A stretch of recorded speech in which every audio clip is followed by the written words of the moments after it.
So hello everyone, how are you all?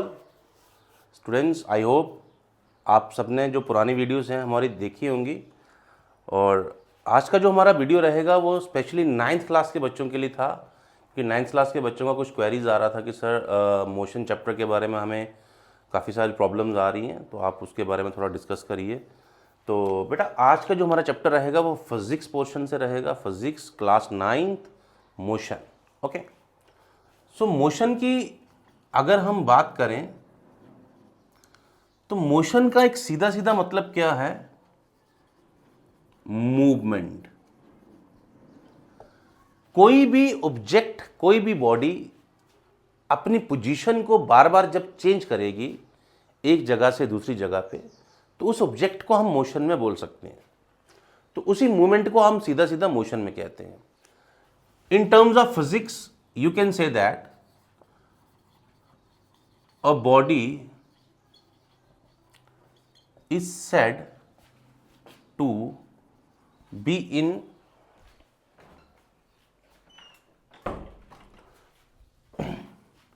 motion if it changes its position continuously with respect to time or surroundings. एक body को हम motion में उस समय कहेंगे जब अपनी पोजीशन को वो बॉडी चेंज करेगी विद रिस्पेक्ट टू टाइम। याद रखिए, changes its position continuously with respect to time और सराउंडिंग। नेक्स्ट इसमें बात करेंगे हम टाइप्स ऑफ मोशन की, कि टाइप्स ऑफ मोशन किस प्रकार का होता है। तो सबसे पहला जो बेटा टाइप है दैट इज यूनिफॉर्म मोशन, और दूसरा जो टाइप रहेगा वो रहेगा नॉन यूनिफॉर्म मोशन का। तो सबसे पहले यूनिफॉर्म के बारे में डिस्कस करेंगे आज हम। यूनिफॉर्म वर्ड का मतलब क्या है? देखिए बेटा, यूनिफॉर्म का सीधा सीधा मतलब क्या है? Uniform means constant. कोई भी ऐसी चीज जिसको हम यूनिफॉर्म वर्ड से देखेंगे या यूनिफॉर्म वर्ड उसके साथ लगाएंगे तो उसका मतलब क्या है? कांस्टेंट। स्पीड कांस्टेंट हो सकती है, वेलोसिटी कांस्टेंट हो सकती है, या अब यू कैन से दैट एक डिस्टेंस जो बॉडी ट्रैवल कर रही है वो भी कांस्टेंट हो सकते हैं। अब बच्चों को थोड़ा सा लिटिल बिट कंफ्यूजन होता है कि यूनिफॉर्म मोशन और यूनिफॉर्म एक्सीलरेशन में उसको कैसे डिफरेंशिएट किया जाए। तो बेटा ध्यान में रखना है कि जब भी यूनिफॉर्म मोशन की बात होगी तो आपको डिस्टेंस और टाइम को रिलेट करना है आपस में। किसको? डिस्टेंस और टाइम को रिलेट करना है। तो यहां पे हम कह सकते हैं a body is said to be in uniform acceleration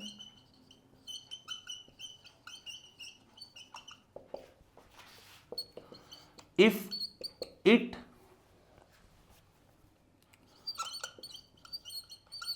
covers equal distances in equal intervals of time। एक बॉडी को अब यूनिफॉर्म एक्सीलरेशन में उस समय बोलोगे जब वो इक्वल डिस्टेंस कवर करेगी इक्वल इंटरवल्स ऑफ टाइम में बेटा। तो इसको थोड़ा सा मैथमेटिकली समझते हैं कि मैथमेटिकली इस चीज को किस तरह से रिलेट किया जाए। तो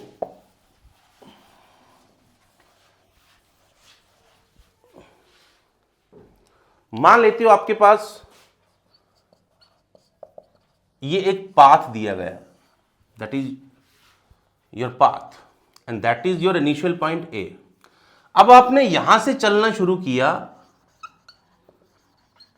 इसको हम कौन सा पॉइंट बोलेंगे बेटा? इनिशियल पॉइंट, जहां से आप किसी चीज की शुरुआत करते हो, जहां से आप चलना शुरू करते हो, पे जहाँ से ऑब्जेक्ट जो है वो मूव करना शुरू करेगा, तो उस पॉइंट को हम बोलेंगे इनिशियल पॉइंट। ए से अगर कोई ऑब्जेक्ट बी की तरफ मूव कर रहा है और उसका डिस्टेंस है 5 किलोमीटर और टाइम कितना बेटा 1 आवर। अब बी टू सी जब वो जाएगा वो फिर से कितना डिस्टेंस कवर करेगा 5 किलोमीटर और टाइम कितना लेगा बेटा 1 आवर। सी टू जब वो डी जाएगा तब भी वो कितना डिस्टेंस कवर करेगा 5 किलोमीटर और टाइम कितना लेगा 1 आवर। तो कॉन्स्टेंटली पोजीशंस पे देखा जाए तो हर फाइनल पोजीशंस पे उसका जो डिस्टेंस आ रहा है वो बेटा बराबर आ रहा है। अगर हम ए से बी की बात करें तो ए और बी के केस में बी जो था वो आपका फाइनल पॉइंट है। वो क्या है फाइनल पॉइंट। फिर जब हम बी और सी की बात करें तो सी आपका फाइनल पॉइंट है और सी और डी से अगर हम बात करें तो डी जो है वो आपका फाइनल पॉइंट है। तो ऐसे केसेस में आप देखिए equal distance in equal intervals of time, equal distance in equal intervals of time. तो ऐसे ऑब्जेक्ट के मोशन को हम बेटा क्या बोलेंगे यूनिफॉर्म मोशन के नाम से जानेंगे या यूनिफॉर्म मोशन बोलेंगे। अब इसको थोड़ा ग्राफिकली रिप्रेजेंट किस तरह से किया जाता है उसको डिस्कस करेंगे बेटा।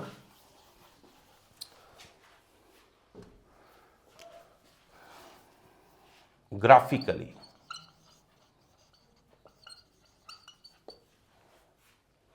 आई hope you all are comfortable और आपको अच्छे से ये टॉपिक समझ आ रहे हैं। आपको किसी को भी किसी टॉपिक के बारे में कभी भी पूछना हो तो 7889349523 करके मेरा नंबर है, आप any time you can call मी।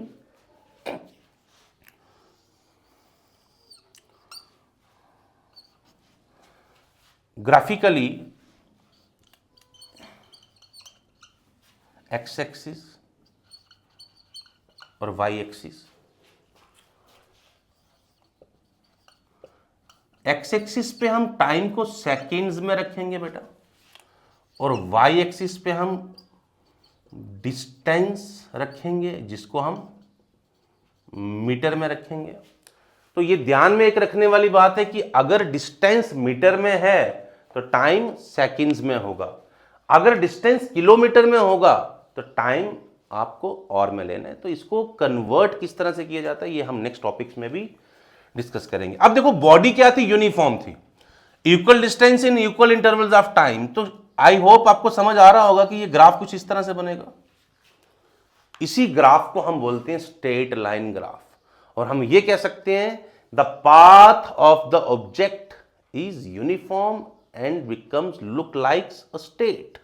और ये किस तरह से दिखेगा आपको स्ट्रेट दिखेगा। सो बेटा यही मतलब है यूनिफॉर्म का। तो इस एग्जांपल्स के थ्रू शायद आपको समझ आ गया हो। और ये स्ट्रेट लाइन लीनियर या इसको बड़े सारे नामों से जाना जाता है तो आप कह सकते हो, ठीक है। अब इसी का जो दूसरा पार्ट है that is non uniform motion. So non uniform के केस में क्या रहेगा, बॉडी जो है वो अनइक्वल डिस्टेंस कवर करेगी इक्वल इंटरवल्स ऑफ टाइम में बेटा।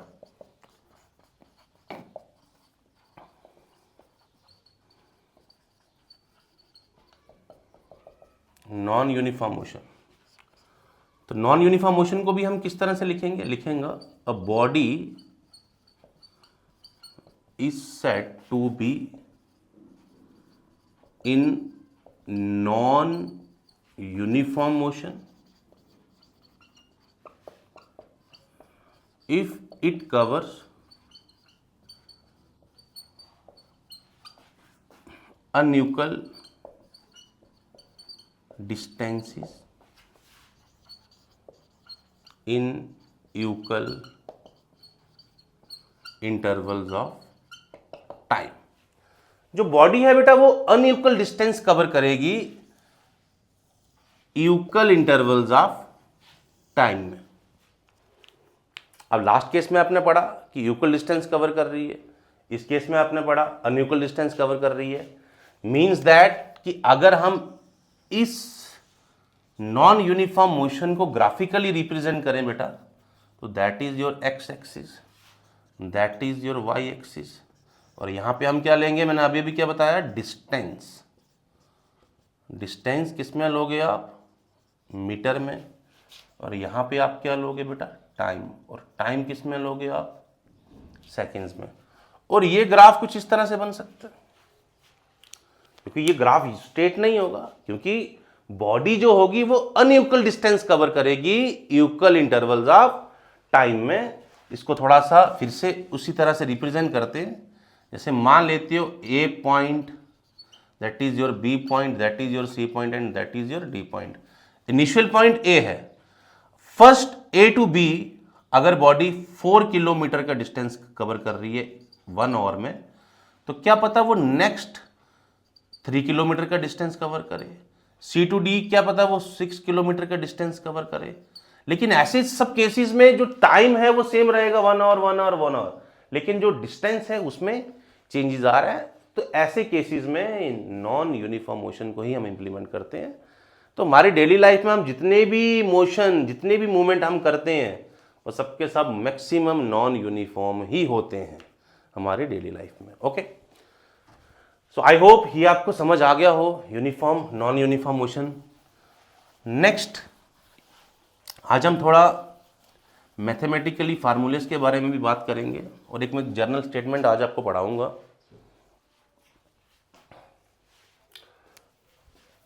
बाकी हमारा टॉपिक्स नेक्स्ट वीडियो में भी रहेगा। आज थोड़ा सा ना हम एक्सीलेशन के बारे में बात करेंगे बेटा, और एक्सीलेशन से पहले हम थोड़ा वेलोसिटी के बारे में आज डिस्कस करेंगे।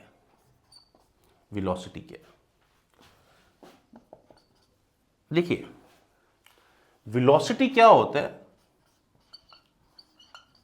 द टोटल डिस्प्लेसमेंट, और इसी डिस्प्लेसमेंट को हम डिस्टेंस भी बोलते हैं।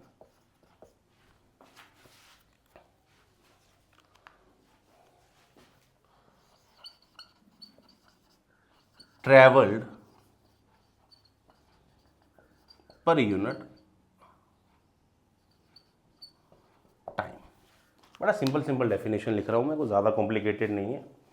तो वेलोसिटी का मतलब क्या है कि कितना डिस्प्लेसमेंट या total displacement travel per unit time, that is velocity is equals to displacement upon time. इसको मैं इस तरह से मैथमेटिकली लिख सकता हूं। और वेलोसिटी का जो एसआई यूनिट है दैट इज मीटर पर सेकेंड। क्या है बेटा? मीटर पर सेकेंड। अब हम बात करते हैं कि वेलोसिटी का हमारे लाइफ में क्या लेना देना है। देखिए आप जितनी भी डेली की मूवमेंट्स आप करते हो उसमें आप कोई ना कोई डिस्प्लेसमेंट आप ट्रैवल करते रहते हो, कोई ना कोई आप डिस्टेंस ट्रैवल करते रहते हो, और उस डिस्टेंस को ट्रैवल करने के लिए आपको टाइम भी चाहिए। अब उन वेलोसिटीज को हम डिस्क्राइब कैसे करते हैं? इनिशियल वेलोसिटी के साथ और फाइनल वेलोसिटी के साथ। क्योंकि जब कोई ऑब्जेक्ट मूवमेंट स्टार्ट करने से, जब मूवमेंट स्टार्ट करता है, मान लेते हो यहां पे एक ऑब्जेक्ट है दैट इज ए। अब ये ए क्या करना चाहता है? अपनी मूवमेंट को स्टार्ट करना चाहता है। तो उस समय इसका जो इनिशियल जो वेलोसिटी होगा उसको हम लिखेंगे u, और u क्या होता है बेटा? Initial velocity. u क्या होता है? Initial velocity. अब ये a जो ऑब्जेक्ट है ये a से b जाना चाहता है, a से b की तरफ मूवमेंट करना चाहता है। तो a से b की तरफ जाने के लिए उसको टाइम भी चाहिए बेटा। तो इनिशियल वेलोसिटी जब उसकी जो भी थी स्टार्टिंग में, अगर बॉडी रेस्ट में है, देखो बेटा अगर बॉडी रेस्ट में है तो u का वैल्यू हमेशा 0 होता है। अब जैसे जैसे ये बॉडी ट्रैवल करेगी तो इसकी वेलोसिटी जो होगी वो चेंज होगी, और वो चेंज वेलोसिटी किस में होगी? फाइनल में। तो इनिशियल को हम u के साथ रिप्रेजेंट करते हैं बेटा, और v को हम किसके साथ रिप्रेजेंट करते हैं?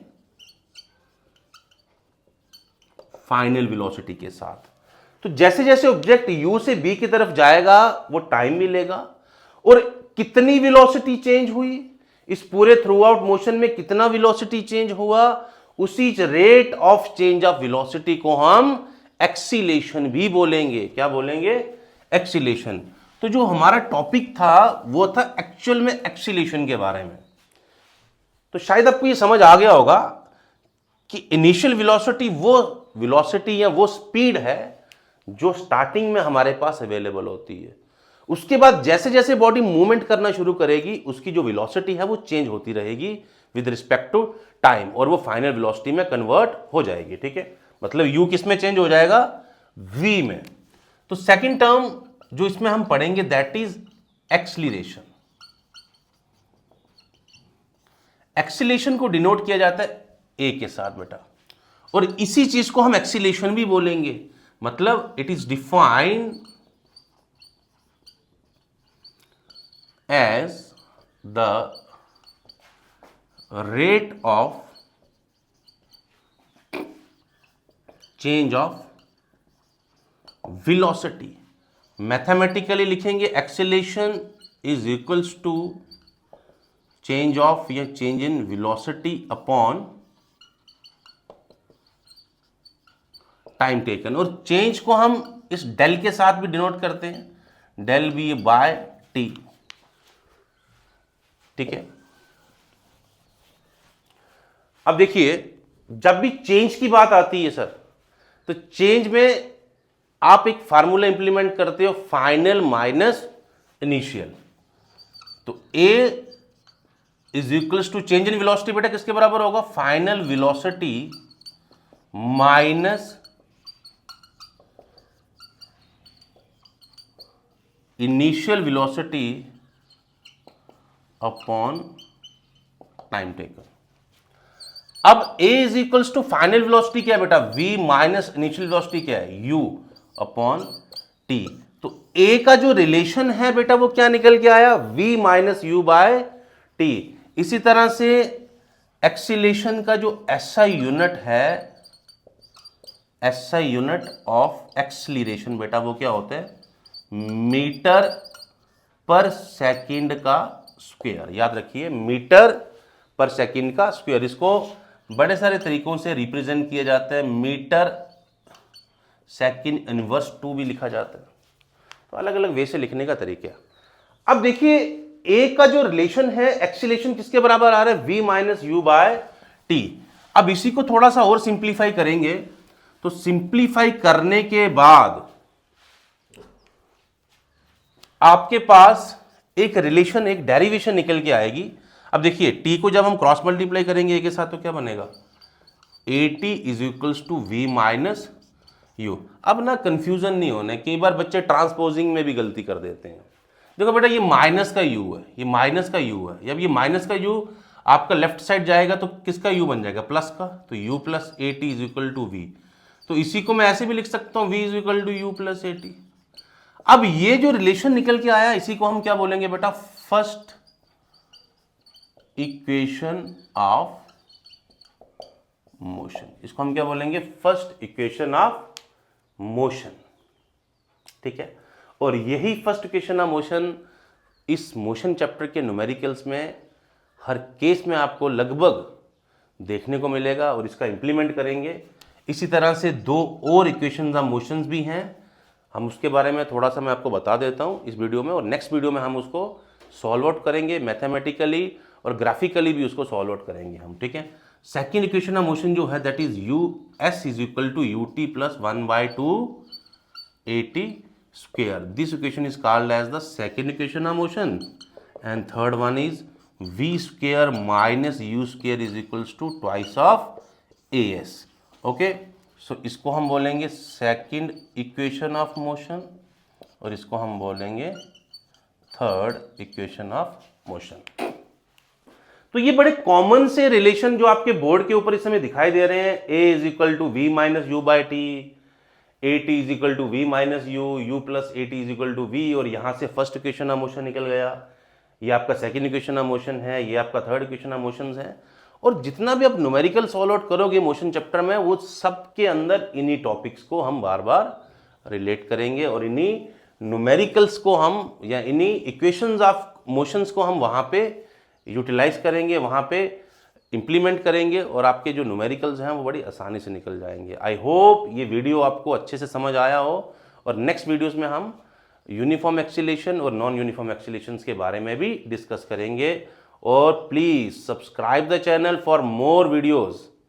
और हमारा जो लोकेशन रहता है ऑफलाइन क्लासेस का वो बिलावर में है, Kathua district Billawar, and in फिंतर नियर कॉन्वेंट स्कूल। और जो हमारे ऑनलाइन बैचेस हैं उसमें भी आप मेरे को कांटेक्ट कर सकते हो। तो I already share my number, that is 7889349523। Thank you classes, thank you.